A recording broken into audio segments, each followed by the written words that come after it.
What's up, guys, and welcome back to my reading journey. Hope we're all absolutely fantastic, and today, as usual, we're gonna continue with the essay by Seneca on anger. It's gonna be the 30th part of the third book, so let's get started. How much better is it to observe how trifling, how inoffensive are the first beginnings of anger?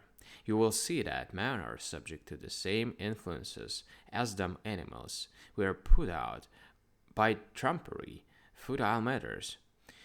Bulls are excited by red color. The asp raises its head at a shadow. Bears and lions are irritated at shaking off a rag, and all creatures who are naturally fierce and wild are alarmed at trifles.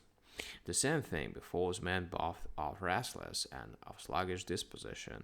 They are seized by suspicions, sometimes to such an extent that they cause slight benefits injuries, and these form the most common and certainly the most bitter subject for anger.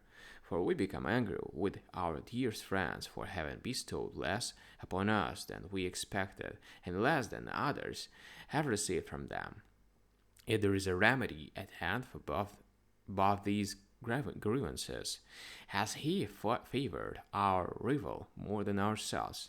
Then let us enjoy that what we have without making any compassions. A man will never well off to whom it is a torture to see anyone better off than himself. Have I less than I hoped for? Well, perhaps I hope for more than I ought. This it is against which we ought to be especially on our guard. From hence arises the most destructive anger, sparing nothing, not even the holiest.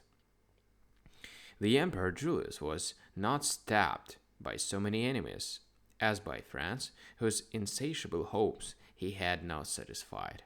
He was willing enough to do so, for no one ever made a more generous use of victory, of whose fruits he kept nothing for himself, save the power of disturbing them.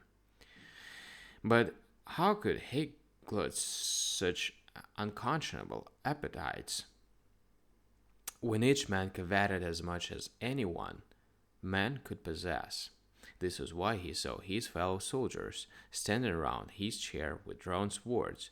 Tullus Cimber, though he had a short time before been the keenest defender of his party, and others who only became Pompeians after Pompeius was dead.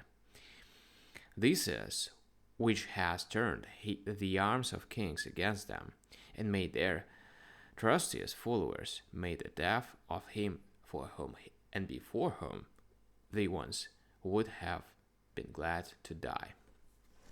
Alright, guys, we've done this part. And as usual, we're going to continue tomorrow in the next one. So, thank you, see you, and bye.